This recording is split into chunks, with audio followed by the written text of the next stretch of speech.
As you sort of get ready to watch this year's draft, how much have you allowed yourself to think about next year's draft? I mean, I think of it every day. As soon as I step on the court, I'm thinking of that. I'm like trying to get drafted, but I'm really focused on this year. I'm not really worrying about the NBA draft, but I'm just really focused for this upcoming season. So At what point in your life did you start thinking about getting drafted and making the NBA every day? oh man, I'd probably say probably like freshman year. I think I started taking basketball seriously like freshman year. So When did you grow? also freshman year. Yeah, I had like a crazy growth spurt. I went from I was like 6 foot. No, I was 6'5" freshman year, like middle of freshman year. So It's amazing how those two things coincide. It's something that I try to tell young parents with young kids.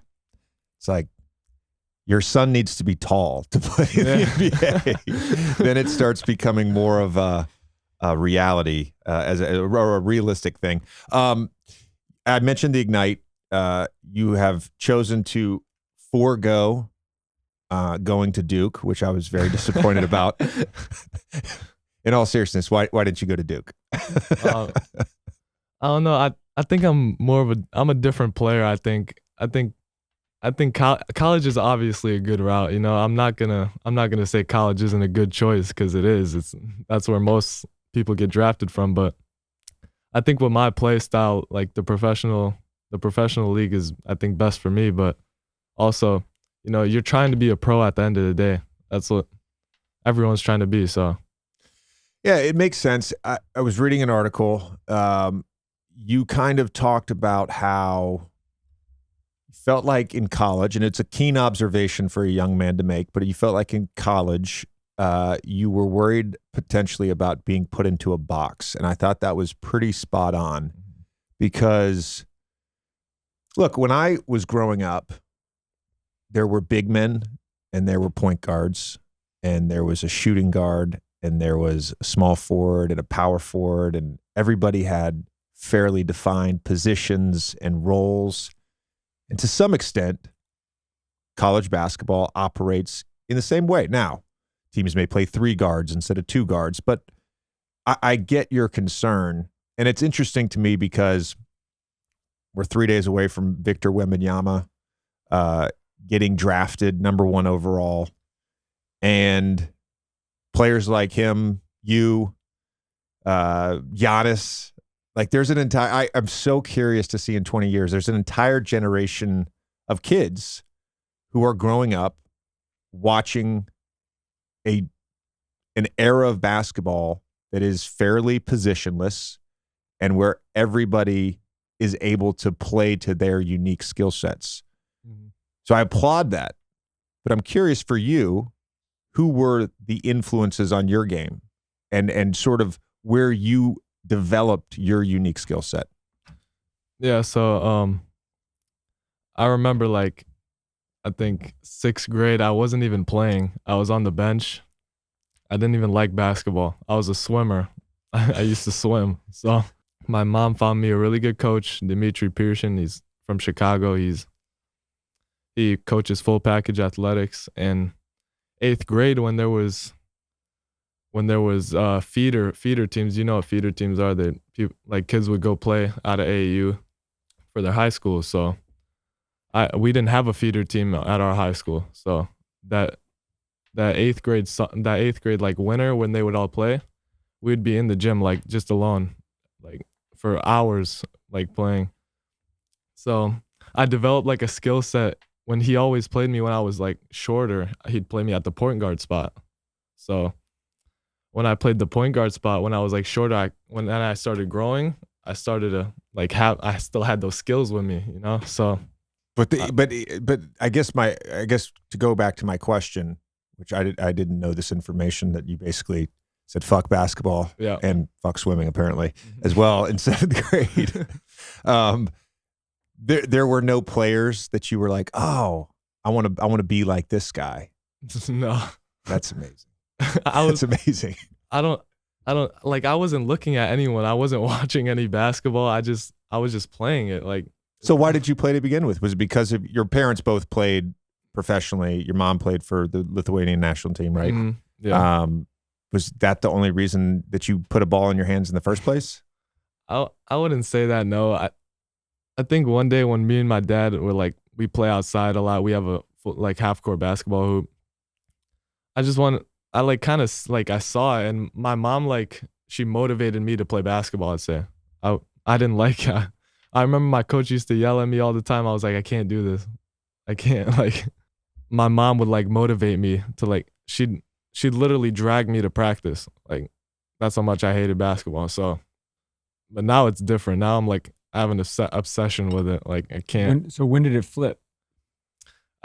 Probably like freshman year. When he started dominating people. When you got tall, when you realized there's a the difference best player. between sitting on the bench, Tommy, for a year and then dominating people. Okay, so when it became an obsession, did it change at all in terms of did you pick anything up from either not even necessarily just like NBA guys, but just like people you've watched and their skill set? Your skill set's obviously very unique in terms of how they play. Yeah, so I'd literally like pull up highlights like on my computer and I'd literally go outside and start doing all the highlights. That's how I learned like how to play. And also obviously going to practice, but that's how my dad remembered like I'd sit on the computer, watch like highlights for like 30 minutes and then go outside and try to recreate them. Like KD, like who like JR Smith. I fucking love this too. I love this. I love JR Smith. I don't know why. It was something about him. And then Kyrie. I like watching Kyrie. We all love JR Smith. He's gonna be really happy. Yeah. I feel like. I don't know. There's something that's so interesting, and I maybe will use my my history major and my culture anthropology major in 20 years and do a documentary about all the kids growing up today. Like Knox is the same. My oldest is Knox. And like, I remember games Sunday, you were way too young for this, but like Sunday afternoon in the NBA season, there were always games on NBC, very famous opening theme song. And I would watch the games, but I would get so antsy. And back then, obviously I couldn't pause the game. So I just kind of had to pick points in the game, early second quarter, halfway through the third quarter, if I wanted to watch the fourth quarter. And I'd be watching stuff that I was seeing on the television. This is like 12 to 15 years old, right? And I would go outside the backyard and I would try to practice that stuff. But kids today, they have every resource at their disposal in terms of because I do think it's interesting you bring this up. I think part of being a great player is being able to visualize. Does that make sense? Yeah. Do you feel like that's a strength of yours? Yeah, for sure. I mean, like watching NBA games now, it's a little different than, when it was Jordan's era. It's you have like every resource, like synergy, where you can see every possession, like of every shot. You're diving into synergy. Do you do that? Yeah. Oh, that's interesting. So start them young. I love it. So you can see like every possession someone takes, like every shot, every turnover, I like to see like my stuff, everything I do wrong, I like to look at. So well, I was going to ask about this. So EYBL has all that data, right? They use all the tracking stuff and synergy. Does your prep school and boarding school, did that have the same sort of access to that information? Yeah, at Sunrise Christian, we'd watch like film like pretty much every day. So we'd use synergy. That's how we like find our defenses, our offense. What offense works best. Like, what's the percentage like on offense? How many times we score? Everything. So shout out to Luke Barnwell for that, because he pretty much helped me like set up synergy and everything. And I'm gonna start doing this with my team. I think I coach my 8-year-old. First 8-year-old team watching film. We're actually remodeling Geo. Shout out to Geo and Kyle who run the program. But Geo is remodeling a gym. It's a warehouse space, but it's turning into a gym in Industry City, which is right near where the Nets practice facility is. And you just gave me a great idea because I'm going to go talk to Second Spectrum and put all the tracking cameras in there. I swear to God, I'm doing it. This is going to be that most high-tech 8-year-old.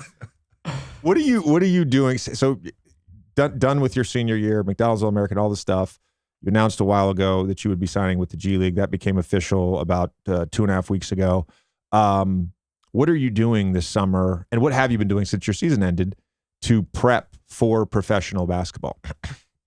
Yeah, so a lot of weight room stuff, like getting stronger overall. I think you can work on pretty much everything. I think everything could be sharper, in anyone's game. So I'm working on the weight room, probably the most, like really focused in there. When I walk in the weight room, I'm really focused. So trying to build my body up because, people are like way stronger in the professional league. It's not high school anymore. So the weight room is the main thing, and a lot of catch and shoot stuff, off the dribble, mid range, a bunch of those things. So what do you expect from Scoot in the NBA? Yeah, greatness. Like, what would you, having been with him and everything like that, like, what do you think people should know about him that they're probably going to find out pretty soon, but that they don't know? This is going to come out right after the draft, that they don't know now. I think he's really underrated defensively. He has like I think he has a long wingspan, doesn't he? His hands are huge. Like, he gets a lot of deflections in game. I don't think people notice that. So the defensive instincts are really good. I think it's a 6'9" wingspan. Mm-hmm. We've talked to a number of players who've had really unique paths to the NBA. Obviously, Joel Embiid comes to mind. Picked up the basketball when he was 15 years old. Went to Montverde outside Orlando for high school. He's won an MVP. Luka left his country as a 15-year-old. Ended up playing in the ACB at 16 years old for Real Madrid. Benedict Mathurin, who left to go to the NBA Academy, left his home country as well in Canada to go do that. You went to 2 different boarding schools, prep schools outside of your home state, and you're getting ready to enter the NBA basically through the G League Ignite. When you start thinking about professional basketball, what concerns, either on or off the court, what do you think will be instantaneously good? What do you think will be instantaneously difficult? Great question. I think something that's going to be difficult and asking a lot of pros is the pace of the game. It's way faster than high school. I've heard that many times. Every time I ask what's like the biggest, like what's the most difficult thing for you, is everyone says the pace of the game. So I have to adjust to that. Probably also conditioning more. That's going to be really important. And then probably the easier thing for me, I think, is I don't think it's going to be much of a change out of just the pace of the game for me. I think I'm just going to have to, I know I'm going to have to adjust, it's going to be ups and downs, but have to push through, so. What do you think? Obviously you're starting this experience now, but one of the things which is probably going to be different for you than somebody going to college is the mental side of things, in terms of you don't have as many distractions. How have you managed that? Are you saying there were distractions at Duke? Some would say. And there's not distractions in professional basketball? Somebody would say. Definitely distractions. My biggest distraction was study hall. That was my biggest. I think to class. I think the distraction is different, but I am curious about even your high school experience. Now that you've been on this track for a couple of years, how you've managed to limit that, because like we talk about some of the guys we have on the show, they didn't even think there was a possibility they would be a pro till they were, 19, 20 years old. This has been something, like you said, since you were a freshman in high school. And so how you've managed to kind of like keep an even keel with everything going on. I like this question a lot because I really wanted to talk about this. So I think like when you start to play basketball and you start to love it, I think that's your whole life. Like you really have to dedicate your whole life to basketball if you want to make it. It there can't be like any distractions like at all. If I was like a party animal, I'd not be here right now sitting at this table. I wouldn't. You have to dedicate your whole life to basketball. I think JJ, you could agree with that too.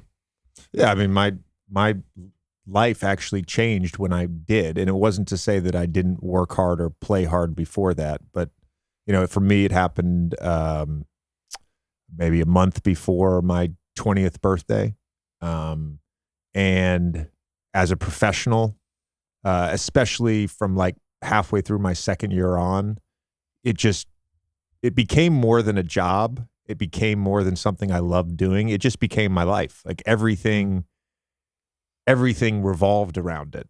And it's one of the things like I always would talk with young players about. They'd be, hey, do you have any advice for me? And I was like, yeah, the first thing you need to do, and it can change year to year. Sometimes it can change month to month, but the first thing you need to do is develop a routine and like a standard for your day. This is what my day looks like every single day. Because the reality is, Tommy's question, there are distractions, and it's not just parties and co-eds. There's all sorts of things. There's people asking you to do things. There's requirements to endorsement partnerships. But if you have your standard of your day, hey, this is what my day looks like, then it becomes a lot easier. And you hold yourself to that, right? Then it becomes a lot easier to say no. Then it just becomes, no, that's my extra shooting time. Nope, I got a cold plunge. I'm not going to be able to make it in time. I do this every single day. Mm-hmm. Nope, I got to go to bed at 10:30, night before a game. I do that every single day, right? Mm-hmm. And that just inherently eliminates all the bullshit. But I will say this, your point, and I'm very happy to hear you say that how much you love it now. What a about face you've made. Your relationship with this game. You could have been a pro gamer. Yeah, I know. Could have.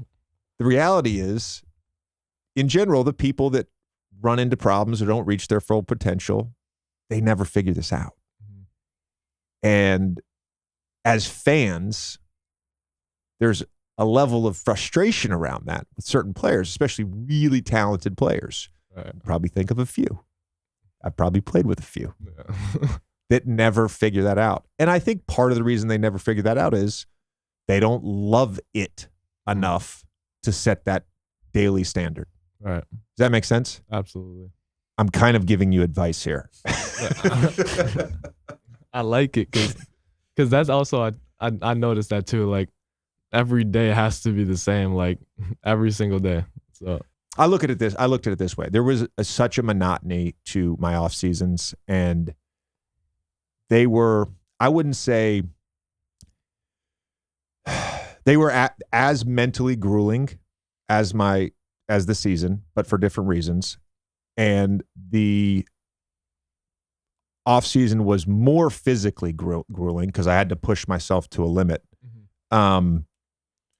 But I knew that really the drug for me was the actual competition. So in order to get that drug and get the high that I wanted to get, which was playing well and winning, I had to do all that other shit, right? It was all worth it to me because I that's how much I loved the drug. I loved the competition. I loved the game. I loved the connection, the teamwork, all that stuff. So it all ended up being worth it. You brought up Scoot. Give me your 30-second synopsis on Leonard Miller. I mean, double machine. Like he does the right things when he's on the court. I'll say that. He's always ready. He rebounds amazing. Like people don't notice that one, but he's not really like a prime like ball handler, which is the NBA is not really looking for that. They're looking for like versatile defenders like him. Great rebounders and a great teammate. Like people probably don't see that in Leonard, but he's amazing teammate. He's gonna stand up for, like against anyone. So have you had any just from the AU circuit or just from around? Have you had any matchups? It could be guys that are pros now, or it could be guys who are your age who are not there yet that you've you feel like you want people to know about? Is there anyone you've seen or played against that you're like, oh, this was really crazy? Yeah. At the McDonald's game when I was there, I mean, it shocked me. Like Stefan Castle, he's so good. Like he's he's my favorite player in our class. He's a 6'7" point guard. He can pass really well. He sees the way he sees the court. Like it's crazy. I remember like one possession we were at practice at McDonald's. I'm standing in the corner, like left corner. He's kind of like on the right wing, and he like looks me off. I'm like not really open, but like the help defender slowly like sliding over the one that's guarding me, and he like looks to his side of the corner and just throws like a bullet pass like straight across like the court, straight to my hands. I was like, man, like I can already see he's legit, like just from that one possession. Where's he going to college? UConn. Fuck. Yeah, not Duke. Sorry. The rich get richer. There's like 3 schools you could have named there that I'd be like, fuck, and UConn's one of them. Damn it. Who You don't like UConn? Well, look, I have nothing against the program. It's just, there's some. They beat us in the final by one appearance in the Final Four. They beat us in the Final Four by 1 point. So, and my favorite Duke team ever was the '99 team. They lost to UConn in the championship. It's. For me, it's UConn, Maryland, and you probably can guess the third school. So, UNC. Exactly. How much I'm circling back to our first question before we sort of wrap up here, but how much does being, I know at times you've been number 1 in mock drafts, other times top 5, whatever. Like, how much does any of that matter to you? Like, as you're sort of setting the goal and your mindset going into your season with the G League Ignite, how much does your draft position matter? Means nothing. I mean, it's cool to have it, like to be projected number 1, but I haven't accomplished anything. I'm not even close to where I think I can be. So it means nothing to me. Yeah. I was going to ask about the current NBA. We were talking about that before you got in. Who else do you like? Don't have to be stars or anything like that. Who else do you like watching? Do you feel like there are guys around the league that just when you're clearly watching a lot of basketball that you're picking up little tidbits from who are in the league right now? Yeah, I love watching Luka and Paul George. Those are my 2 favorite players in the league. And Shea Gilgeous-Alexander, I like him a lot also. I think Luka's a generational talent. Like, people don't agree with me when I say that, but just look how easy. Play with him. Yeah. No, he is. Yes. He is, right? He is. Just how easy the game looks to him is just, I mean, it's incredible just watching it. We were talking before you got in about how the younger generation are not fans of teams anymore. They're just fans of players. And this was the case because he was not a Bulls fan growing up, even being in Chicago. Yeah. I think there's more and more of that, but I do, to an extent, I think like that's been happening for a while. Players have stands. And like there's a group of stands for Kobe, LeBron, Steph.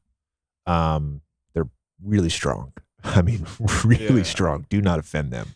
Do not offend them. Especially LeBron fans. Yeah. Oh, wow. And then there's like each team has its own little NBA Twitter faction. And the second you say something about their team, which is why we're going to edit that out, what I said about the Mavs, though we're not going to edit that part out. So we'll let the Mavs Twitter guess what I said earlier.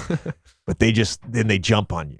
They jump on you. It's a fun part of doing what I do now. It's just, no matter what. It's not that I'm trolling, but it's just like I'm aware that it's going to happen. Yeah. You know what I mean? But I would say, like, for me, I grew up fans of players.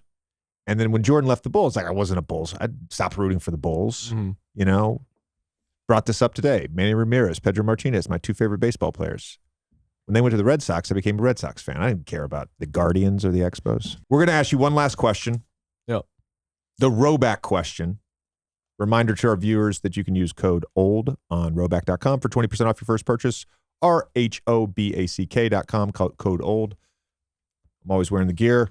There's a few good ones, one of which you've already answered. So I'm actually going to ask you 2 questions. If you didn't go to the G League, which school do you think you would have attended? G League's not an option. Let's take it off the table. Right. It's not there. I got like 3 that were like really hard, like for me to pick. It's so difficult, man. I'd say Wake Forest, Florida State, or UNC. Okay, so 3 ACC schools. Wow. Yeah. None of which were Duke. Wake Forest. I got to tell whoever is putting together the NIL packages for Duke, we need to talk, all right? I know where this is coming from, all right? This is a problem. This is a problem. All right. Everyone knows I'm a big fan of the gear. We're going to give you some gear. This has been awesome. Appreciate the time. Look forward to watching your career blossom. Very excited about it, man. Thank you guys so much for having me on this. It's Thank truly you. an honor. Thank you. It's an honor for us.